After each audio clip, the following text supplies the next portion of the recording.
So today we're going to a place which is about 45 minutes from Toulouse. It's in I think it's in the Tarn-et-Garonne department, but it might just be in the Tarn, and it might just be in the Haute-Garonne. But anyway, it's a village of about 500 inhabitants. It has 2 chateaux. It has been inhabited since 375,000 years, so the Middle Neolithic period. There are cave paintings there, but we can't go to see them. It was also the setting of a 1976 film, classic French film, which won the lead actor the French equivalent of the Oscars, and it's still seen today as one of the best films in France. And off we go. It's 1st November. Beautiful, beautiful day. Let's hope we can see a beautiful village very close to Toulouse.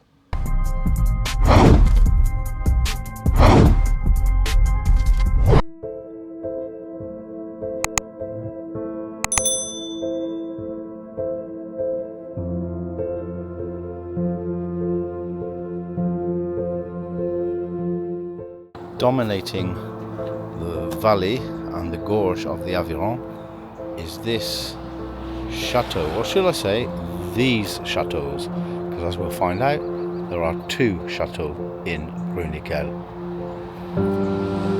Let's go and discover.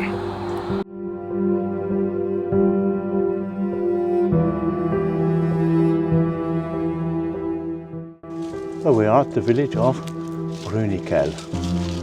I'm going to go and discover it now.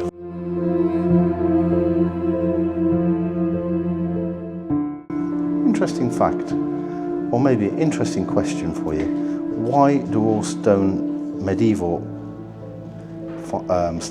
spiral staircases spiral on the right and not on the left?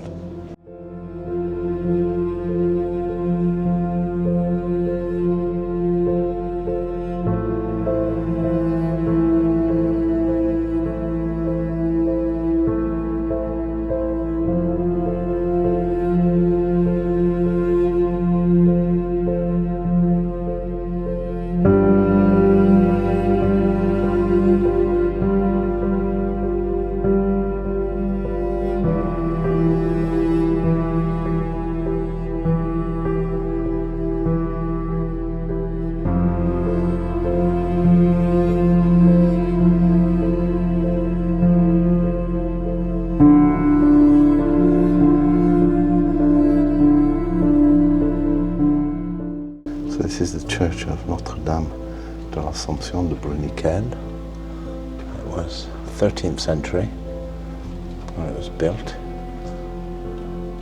and it was destroyed in 1622 during the War of Religions, the 100 Years' War.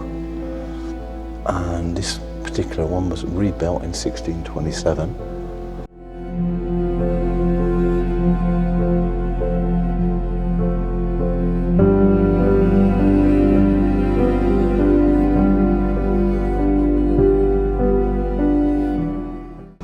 As it's the 1st of November, yesterday was Halloween, so it looks like they celebrated it in Bruniquel.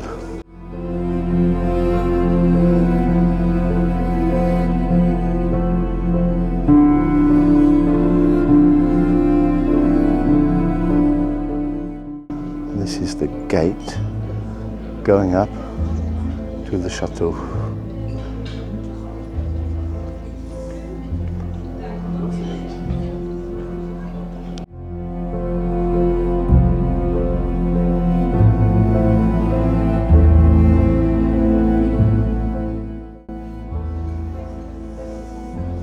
Really old medieval streets, and the oldest houses are ones built of stone, and the more modern ones are half timbered, which we'll see later. They date from the Middle Ages, the other ones are medieval. This would have been the defensive gate to the chateau.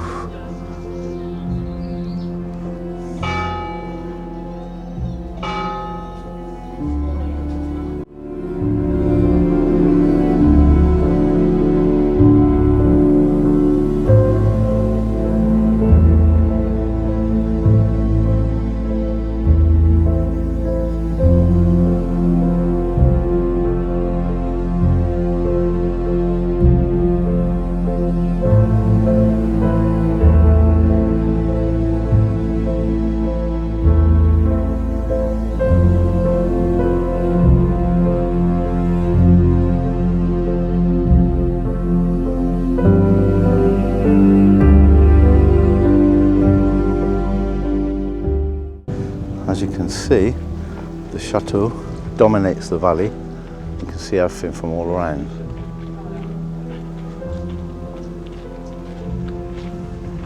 And that is the Aveyron River and the Gorge de l'Aveyron. And this way is Chateau de Pen and Saint-Antonin, Nobleval. In Pen, there are actually two castles built here, and it's only a village of 561 people who live here. And the first chateau, the old chateau, was built in the 12th century on the ruins of an earlier fortress, which was said to have been founded by Queen Bruniquel in the 6th century. So it's, it's virtually been continuously inhabited here from Paleolithic times. And anyway, so the old castle remained occupied until the 20th century, and it was the home of William of Tudela, who wrote the first part of the Chanson de Croisade Albigeoise, which was really sort of the story, the BBC News, if you like, following Simon de Montfort in the Cathar Crusades during the 12th century. There's another castle here, which is called the Young Castle, which was built in the 15th century and occupied for about 200 years. And today it's got a museum. We'll be looking at these in a second. And apparently what happened was the father, he actually sort of cut his son out of the will, and his son built the young castle, or the new castle, next to it, and it was inhabited for about 200 years, that one. So this quarrel went on for like 200 years. Now, at the time, this was a Catholic stronghold, and during the 100 Years' War, it was attacked by the Protestants from nearby. They were French and they were English. So in fact, in 1210, the crusade against the Albigeois, which was against the Cathars, led by Simon de Montfort, was raging. And the troubadour poet Guillaume de Tudela found refuge with Baldwin, the half-brother of the Count of Toulouse here. He was the lord of Bruniquel. And he wrote a really long poem in the Occitan language, which is almost a report of the war. It's called the Song of the Albigesian Crusade, and it's completed by another anonymous poet. In the meantime, Baudouin went to join Simon de Montfort in his crusade. He betrayed his own people, and then he was betrayed in turn, and he was hanged by the Count of Toulouse. In 1224, Raymond VII, the Count of Toulouse, ceded the viscountcy to his natural brother Bertrand, and which was quite rare for the time. In 1521, Louis XIII waged war against the Protestants, and he lifted the siege in front of Montauban. And 2 years later, as he attacked the Protestant cities around Montauban, Négrepelisse, and Saint-Antonin fell. Afterwards, the Protestants attacked Bruniquel, which was guarded by the Catholic armies. A soldier let himself down from the cliffs. It's almost a cliff here. Let himself down from the cliffs at night and was able to bring back the reinforcements who chased away the Protestant besiegers. At the end of this conflict, the second rampart was dismantled and all the traces of the Protestant presence were eliminated. Here it says Les Châteaux, which means the castles, because as I said, there are two in such a small place.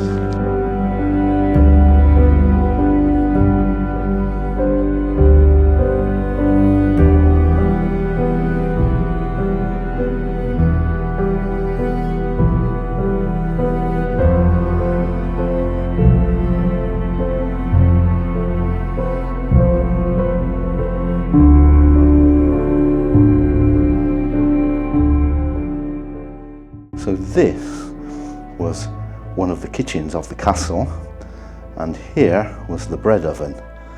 Very, very important.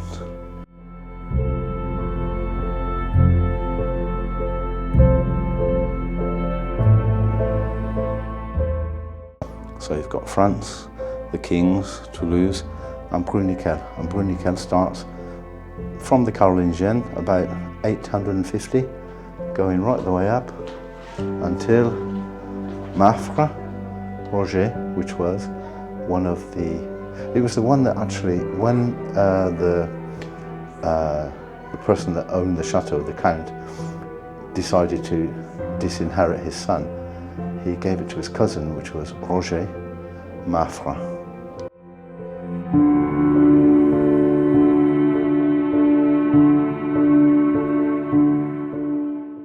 it says the new castle is the 17th century and the old one is the 15th.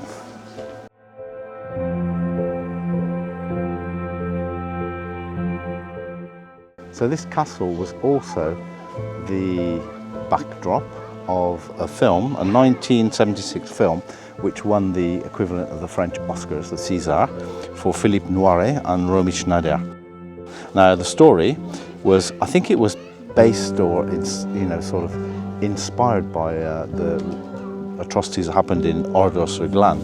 So in Montauban in 1944, during the invasion of Normandy, there was a guy called, which was Philippe Noiret, Julien Dandieu, who was a surgeon and convinced humanists, and he led a lovely life in Montauban with his wife Clara and his daughter Florence. And he was also a member of the French Resistance, and he took care of them as a doctor to the French Resistance. And he decided that he would move his wife away from Montauban, which was a little bit dangerous at the time with the Nazis there. And he bought a chateau, which is Bruniquel, and he asked his friend to drive his wife and his daughter to Bruniquel. And a weekend or so later, he decided to go to spend a weekend with his family in Bruniquel, in the chateau that he bought. And when he turned up, he finds in the village that the Germans have now occupied the village, and he finds that all the villagers have been herded into the church and shot. In the chateau, which is now occupied by the Germans, he finds his daughter shot and his wife burnt to death by a flamethrower. And so what he decides to do is to kill as many Germans as possible to avenge his family.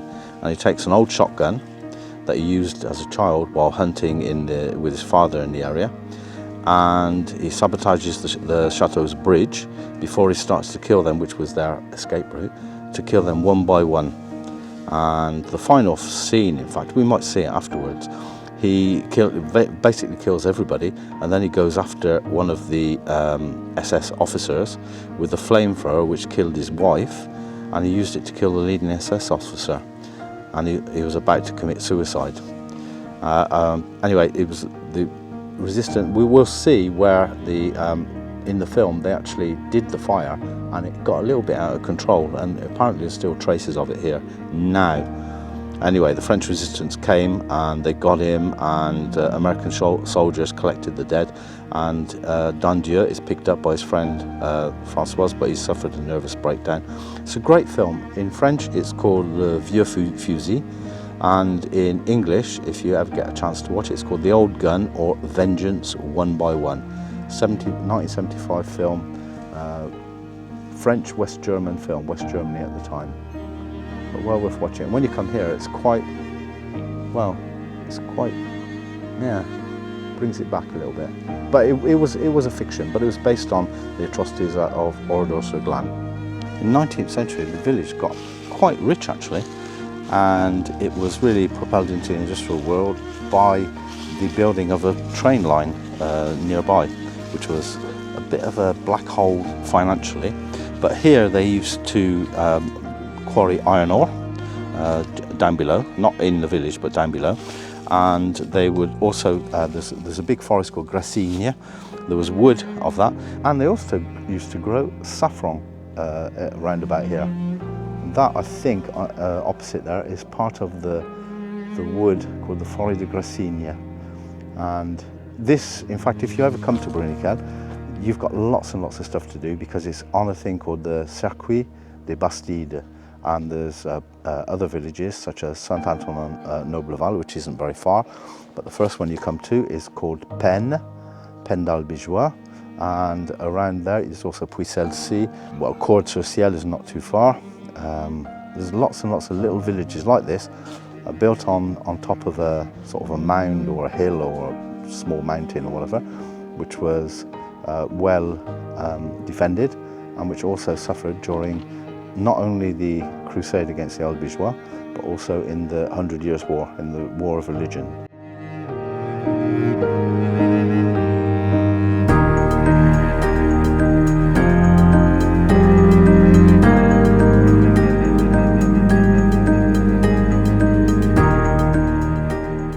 So this is an old wine press that was used right up until 2016 for the grapes that are harvested all around here. It's built of wood and it's used right up until 8 years ago, 2016. It's pretty incredible, huh? It lasted all that time. This is the interior courtyard, and it also is built onto the old keep of the old castle. It's called the Salle des Chevaliers, or the Room of the Knights.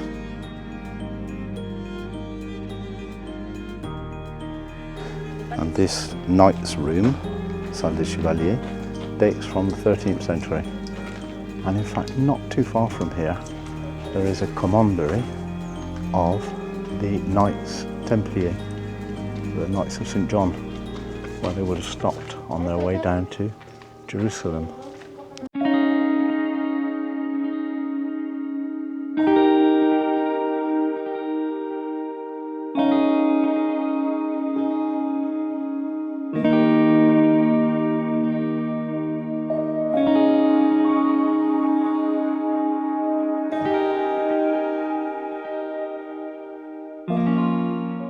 So this Knight's Hall, or Knight's Room, here is a fireplace, and up here you can see the holes where the big beams were sent across for the second floor.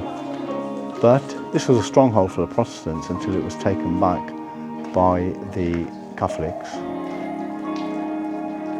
during the 100 Years' War. It's quite atmospheric. What a fabulous place. Completely immersed in history.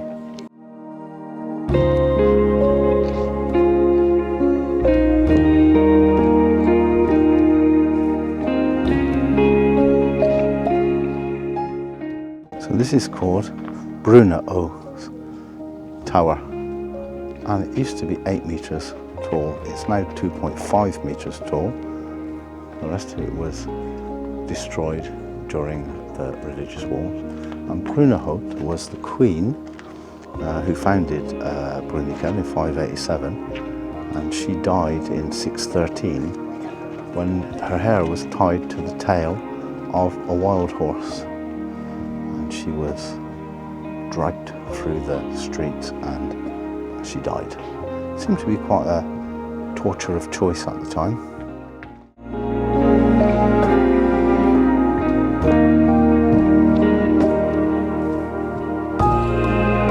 This, in fact, this side is the old castle, and it looks in better nick than the new castle. And the old castle dates from the 14th century, and there it is. And as you can see, you just go along here. I mean, they could see everything from miles and miles and miles around. Just look over here, and they have a view up the river. Nobody come by river. Nobody could come by foot or horseback or whatever without being seen. Looks almost totally impregnable. Obviously it wasn't, because it was taken back by the Catholics.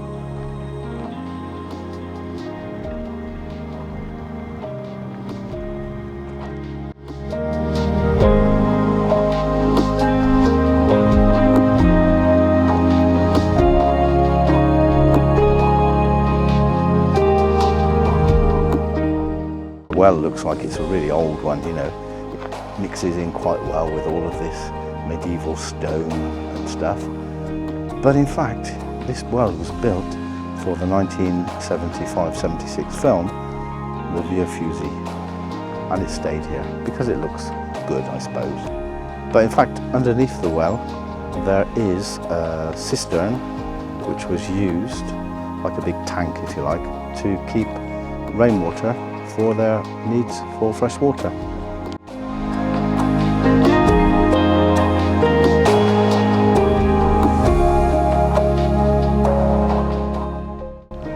And it is thought that this was actually a mulberry tree. Apparently it's not, but they thought it was a mulberry tree because apparently the Protestants who lived here also used to rear silkworms to make silk. And silkworms, as you may know or you may not know, live on the leaves of mulberry trees.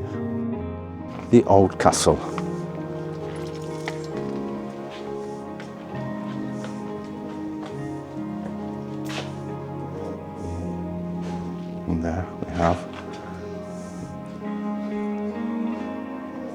spiral staircase that goes up. I'm going to go up there, and it's called the Bruniquel Cave.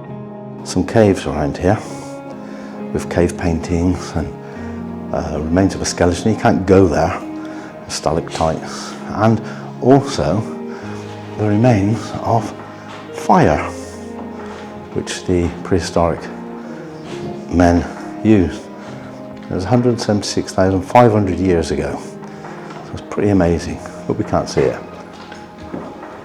So this was the final scene of the film when the flamethrower set fire to the castle, and apparently you can still see it. I'll have a look, see if we can later. Let's go back down these stairs. I just wondered who was climbing these stairs in the past. Got photos of the film when they were filming in Montauban and in here at Bruniquel.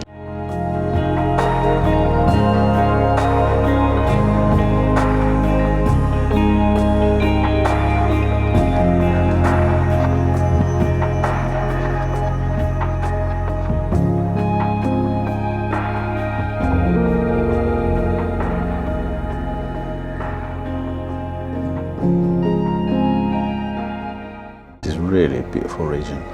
You've got the gorge of the Aveyron gorges, and not so far away you've got Gorge du Lot. Hope I haven't mixed them up. It's absolutely beautiful, very wild, lovely little villages, fabulous.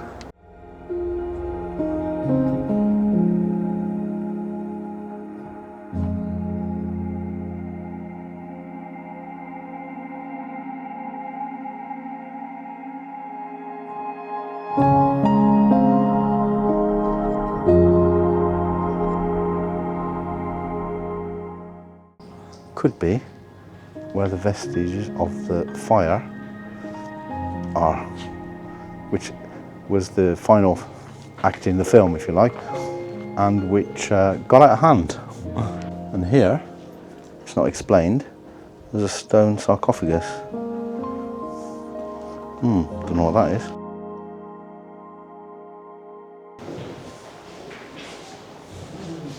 It's huge carved wooden fireplace in one of the big rooms of the chateau upstairs. It's probably a medieval cat flap.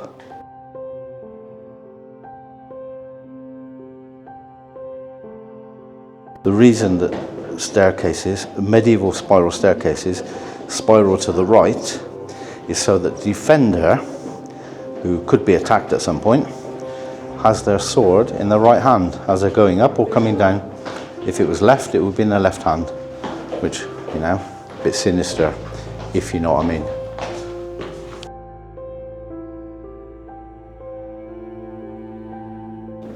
And this is a water tank that would collect rainwater for all the chateau's needs in terms of drinking water, etc. I never used to have a bath, so didn't need it for that. But for drinking water, it was collected, rainwater was collected here in this thing. It's called in French a citerne. I guess we call it a cistern or just a tank.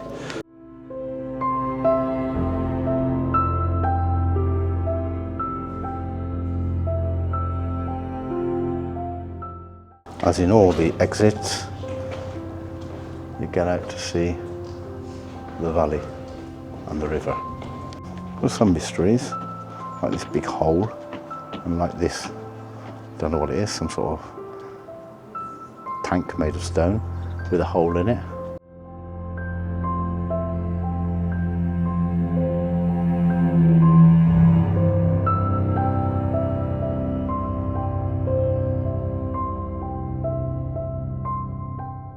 Once again, in a big cold chateau is a massive great chimney, but of course the chimney place would have been the place where they also cooked. So this was probably a bit of a kitchen as well. Inside the fireplace is an old small bread oven, which meant they didn't have to put quite so much wood and stuff to get it going. So this would be like, not your daily bread, but it would be like that. And this is a thing where they used to put the dough for the bread to prove. We quite often think of like half-timbered houses as being really old, but in this village they're actually the new houses. The old ones are the stone ones. And even though you look at this place, it's really nice and quiet and peaceful, the past of it is just so bloodthirsty and murderous. It's unbelievable. It's a little circuits. Most of the things here are pretty well signposted. You've also got a map with things you can do, and they also do a little sort of leaflet for kids where they can find out stuff about history and whatever. It's really, really quite well done. And now at the bottom of the old defensive walls, just going to have a look at the castle gardens, the Jardin du Château.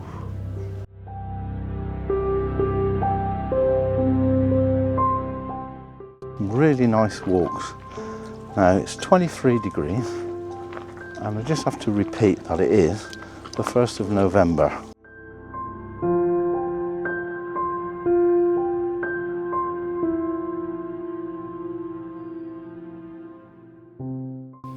So this is the Chateau Garden, where the Countess or the Viscountess would come to smell flowers and stuff. And wherever you go in Bruniquel, you never lose sight of the chateau. The gardens would have been both ornamental and also for a utility for vegetables and stuff that they needed, maybe to feed the cattle and whatever. But that stuff would have come from down in the valley, I would guess. This would have been sort of a kitchen garden, I'd imagine, you know, medieval kitchen garden. That's what I would imagine anyway. And more over this way would be more of the ornamental stuff. But you have, once again, because we're high up, you have these water tanks for collecting rainwater for watering the garden.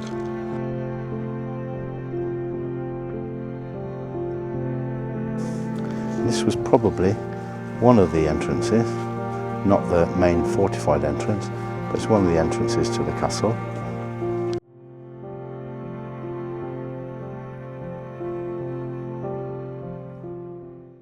And in the village there are some really nice old medieval houses with stone staircases, you name it. Really lovely. So we're just following a sign into the historic heart of the village of Bruniquel. Let's see what we can find.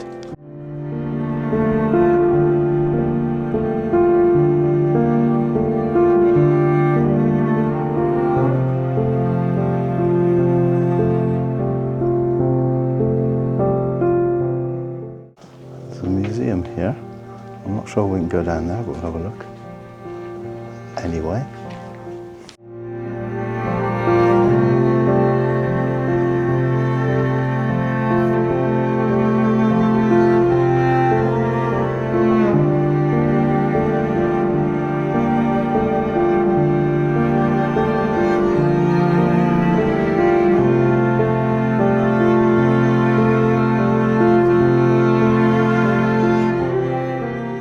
I'd like to be walking down these old medieval cobbled streets when it's wet, but it's well slippy.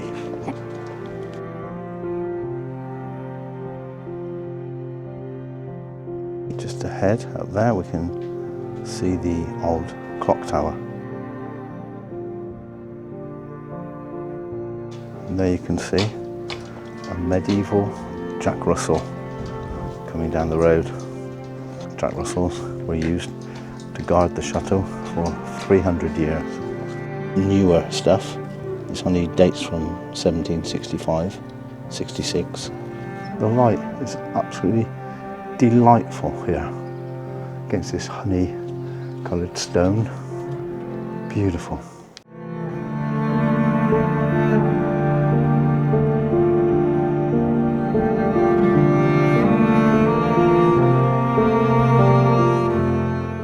Late for these grapes now, but these are probably Chasselas grapes, which are from the region, and they're dessert grape. They're just for eating, they don't make wine out of them. Chasselas is a appellation contrôlée from near Montauban. It's probably an old bread oven. by the shape of it. And this is a real well. We don't know where it dates from, but it could actually still be in use. It's deep. Oh, I can see water in the bottom. This is one of the gates into the village. Not to the chateau, but into the village. As you can see, the walls are very thick. It's a small gate, which would have been fairly easy, I would guess, to defend. And it would have been a lot taller than that at the time. The wall at the top has been chopped down.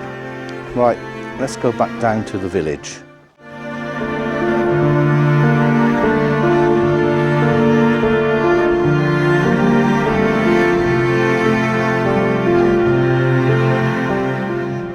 Flying from up there is the flag of Occitanie.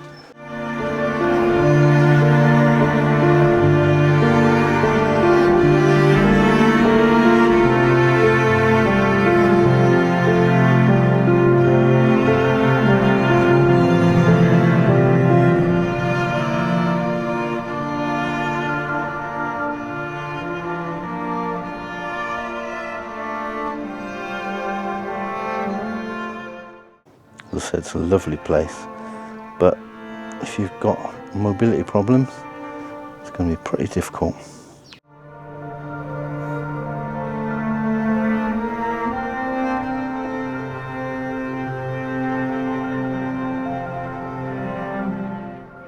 View from the other side of the village, and it's called Promenade Ravelin. It's a little square with some benches on, with a beautiful view.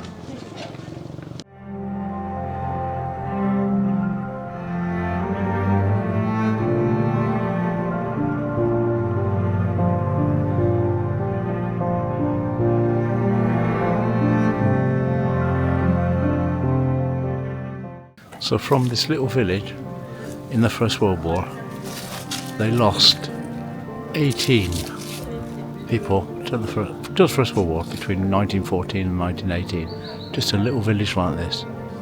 Incredible.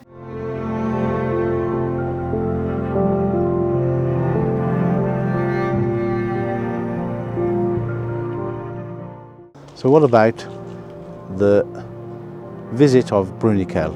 Well, I'd really recommend it. It's a really, really nice old castle and village. You have to pay €5 for a normal ticket to go and visit the castle. You can go everywhere in the castle, and it's just a little bit more to have an audio guide, which will be in several languages. But there's loads of steps, so it's not really suitable for anybody that has any sort of mobility issues or whatever. But a great place, and about 45 minutes from Toulouse, so an easy day out. Thank you for watching, and don't forget to subscribe and to like the video and any comments that you have. And also, if you are sort of around this area or you like this area, if there's anywhere that you'd like us to go and film, because we love going out and finding these new places, anywhere you'd like us to go and see, maybe you can't get out, maybe you're too far away, maybe you're just curious about it, let us know in the comments below, or you can send us a message and we'll go and do that for you. Thank you very much.